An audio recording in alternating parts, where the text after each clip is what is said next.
네, 안녕하세요. 주식은 역시 기리기리세 기리십니다. 안녕하세요, 여러분들.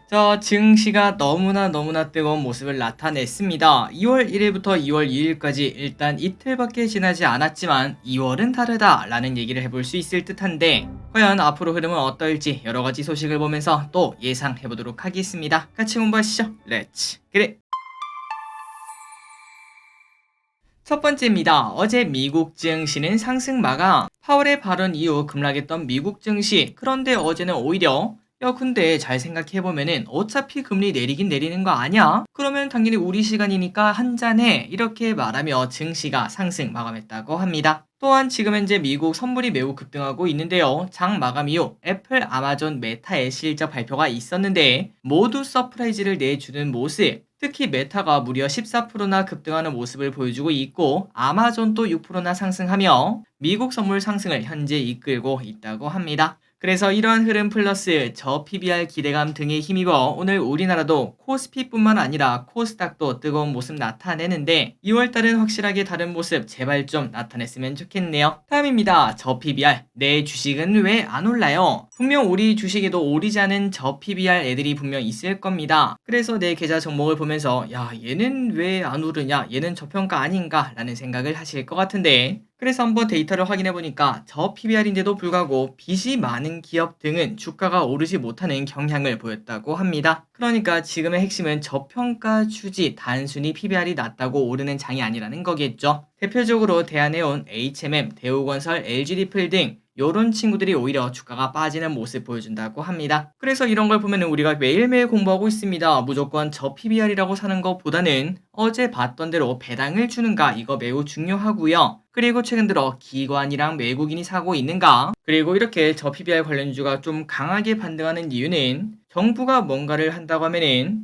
기업 쪽에서 바로 반응이 나오는 그런 것들을 기대하는 거 아니겠습니까? 그런데 우리가 지금 생각해보면은 중소기업이 반응이 빠를까요? 아니면 대기업이 반응이 빠를까요? 당연히 대기업 쪽에서 정부의 압박에 못 이겨 더 빠르게 이러한 대책을 내놓을 것을 예상을 해볼 수 있습니다. 그렇기 때문에 지금 현재 저PBR 관련주 중에서 대형주가 많이 오르는 모습을 나타내고 있죠. 그래서 이런 것들을 종합적으로 검토하면서 천천히 보시면 좋을 것 같습니다. 다음입니다. 그리고 이것도 꽤나 긍정적이라고 볼 수 있을 듯한데요. 우리가 항상 국민연금에 대해서 이야기하면은 90년생 바로 접니다.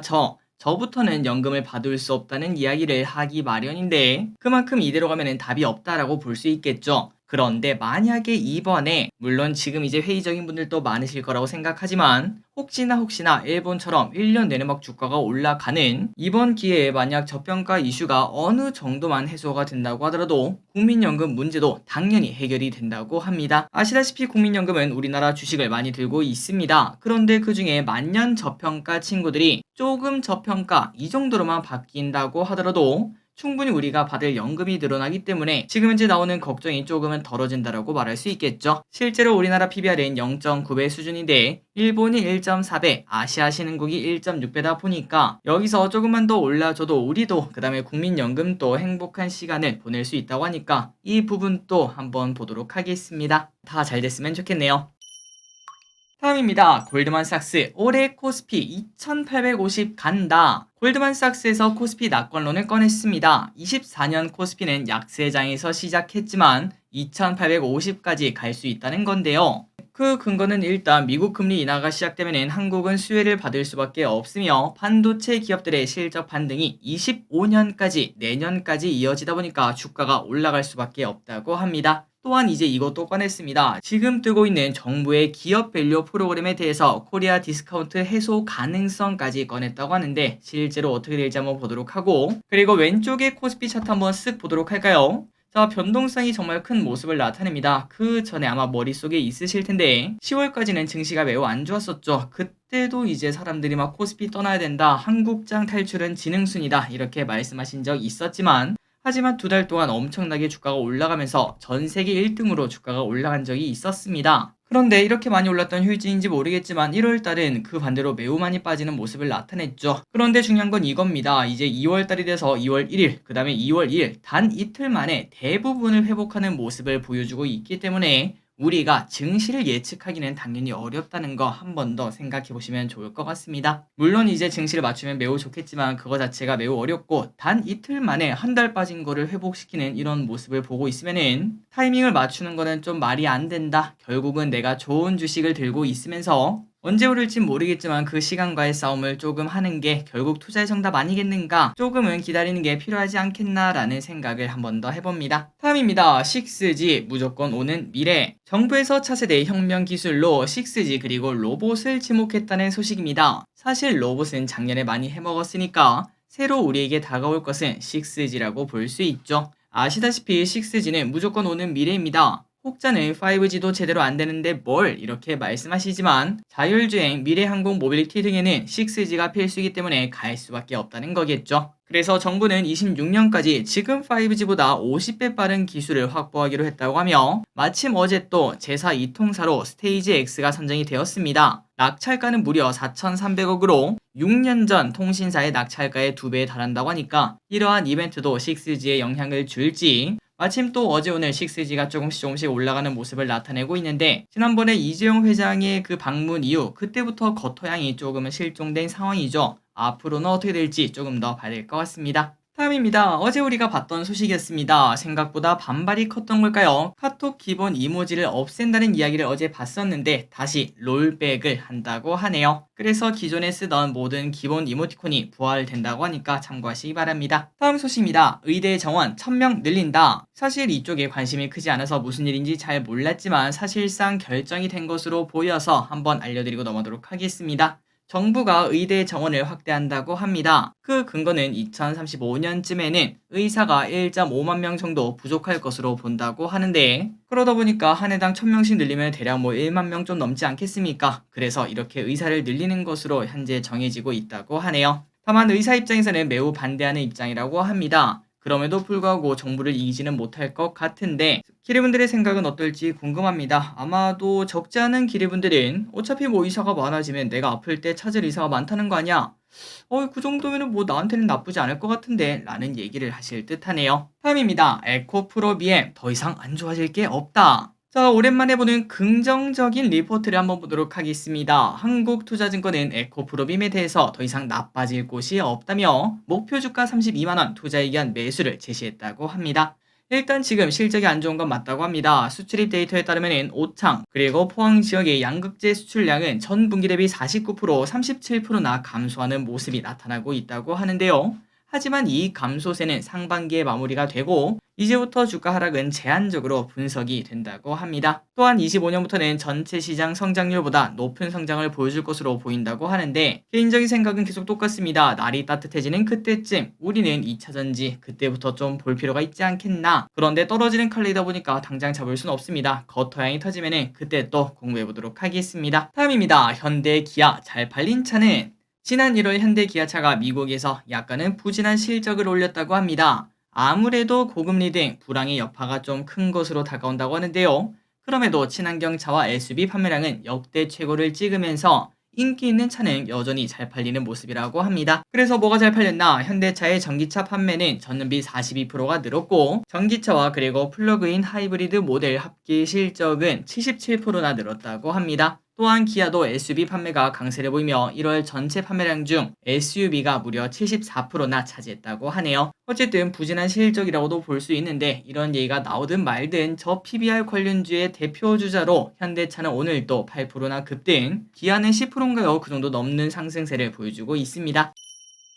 다음입니다. 타이어 교환이 너무 빨라요. 아시다시피 전기차는 급가속이 가능합니다. 그러다 보니까 당연히 타이어 소모도 빠른 편이라는 소식인데요. 그러다 보니까 당연히 타이어 소모도 더 빠르겠죠. 보통 우리가 내연기관차를 타면은 새 차라면은 중고차로 팔기 전까지 많은 분들은 한 번도 타이어를 교환하지 않으실 듯 합니다. 그런데 전기차는 다르다고 합니다. 무려 2만 킬로도 채 되지 않아서 타이어를 교환해야 될 정도로 교체 주기가 짧다고 하는데요. 그 이유는 아까 말했던 급가속, 그거 플러스 차량 무게가 내연 기관차보다 배터리 등 때문에 더 무겁기 때문이라고 합니다. 그래서 이런 것 때문인지 최근 들어 금호 타이어가 실적이 나쁘지 않다고 합니다. 게다가 올해 창사 이래 최대 실적을 쓸 것으로 보인다는 소식도 나오고 있는데 왼쪽에 보다시피 최근 들어 겉토양 터뜨리면서 쭉쭉쭉 올라가는 모습 나타내고 있죠. 어쨌든 전기차를 타게 된다면은 타이어를 거의 2만 킬로도 안 돼서 계속 바꿔줘야 된다고 하네요. 실제로 전기차 오너분들 알려주시면 감사하겠습니다. 얼마나 자주 바꿔야 되는지 그리고 비용은 얼마인지도 알려주시면 진심으로 감사하겠습니다. 다음입니다. 자율주행의 먹구름.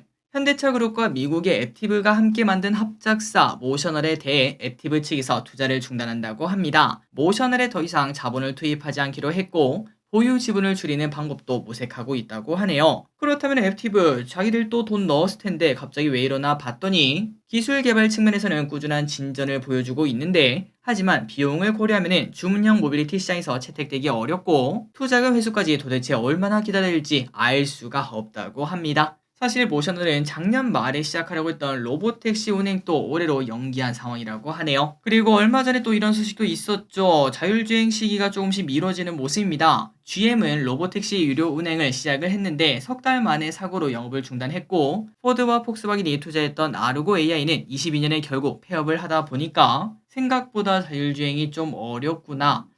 우리 생각보다 한 1, 2년 정도 더 걸릴 수도 있겠구나 라는 얘기도 해볼 수 있습니다. 다음입니다. 토스, 주관사 선정. 토스를 운영하는 비바 리퍼블리카가 IPO 준비를 착실하게 해나가고 있습니다. 주관사 선정 완료했다고 하네요. 대표 주관사는 한국투자증권과 미래셋증권이며 공동 주관사는 삼성증권이라고 합니다. 그런데 아직도 남은 게 많습니다. 보통 주관사 선정 후 1년 정도 뒤에 상장을 한다고 하니까 토스는 아마도 25년 초쯤에 우리가 볼 수 있을 듯 하네요. 그 전까지 관련주는 어떻게 될지 계속 봐야 될 것 같습니다. 다음입니다. 카카오 S멘터 재매각하나. 최근 S멘터를 카카오가 재매각한다는 보도가 나오고 있는데요. 카카오 측은 사실 무근이다 계속 이렇게 말하고 있습니다. 그럼에도 IB 업계는 재매각이 공공연한 사실처럼 알려져 있다고 하는데 다수의 전략적 투자자와 재무적 투자자들이 S멘터 인수를 검토하고 있다고 합니다. 그래서 이제 누가 관심 있나 봤더니 하이브가 PF를 앞세워 인수를 고민 중이며 MGM, FNF, NC소프트 등이 SM 인수를 고민하고 있다는 소식. 그런데 이걸 보면 좀 궁금하긴 합니다. 작년인가요? 그때 그렇게 힘들게 SM을 샀는데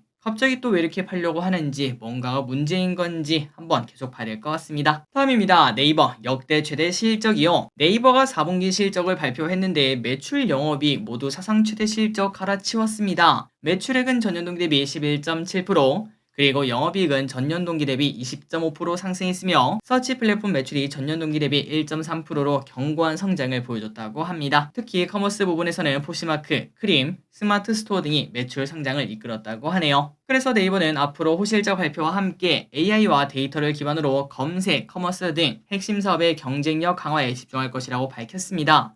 그리고 오늘 마침 또 미국이 좋은 흐름 플러스 그리고 이렇게 실적이 좋다 보니까 오늘 네이버 매우 급등하는 모습 나타냈습니다. 다음입니다. 틱톡샵 내부 테스트 중. 외신에 따르면 틱톡은 플랫폼 내에서 상품을 자동으로 인식하고 틱톡샵을 통해 바로 구매할 수 있는 링크를 제공하는 기능을 시험하고 있다고 합니다. 그러니까 인플루언서가 사용한 립스틱이나 화장품 등이 아래 뜨고 바로 우리가 구매까지 할 수 있다는 건데요. 국내에도 곧 틱톡샵이 진출할 것이라는 말이 있는 거 알고 계시죠? 그런데 이게 엄청난 그 반향을 일으킬 수 있다고 합니다. 먼저 진출했던 인도네시아 같은 경우에는 전자상거래 시장을 틱톡샵이 집어삼켰다며 추방까지 명령한 바 있었습니다. 그러다 보니까 틱톡은 MZ라는 확실한 사용자층을 보유하고 있는데 국내에 출시되면 기존의 네이버와 쿠팡이라는 이강 구도가 바뀔 수 있다. 이러한 전망까지 나온다고 하는데 어느 정도의 힘을 보여줄지 한번 보도록 하겠습니다. 다음입니다. 현재 아이돌들 실적은 3년 후. 최근 대형 엔터사들이 현재 아이돌 그룹을 준비하고 데뷔시키고 있다는 거 우리가 매번 봤었죠. 지난주인가요? 지지난주인가요? 글로벌 그룹인 비처가 데뷔를 했다는 거 알고 있을 거라고 생각합니다. 그런데 이렇게 기대감이 있는데도 불구하고 당장 돈을 많이 벌기는 많이 어렵다고 합니다. 다울투자증권에 따르면 팬덤 문화를 볼 때 국내 팬들은 다량의 음반을 구매하지만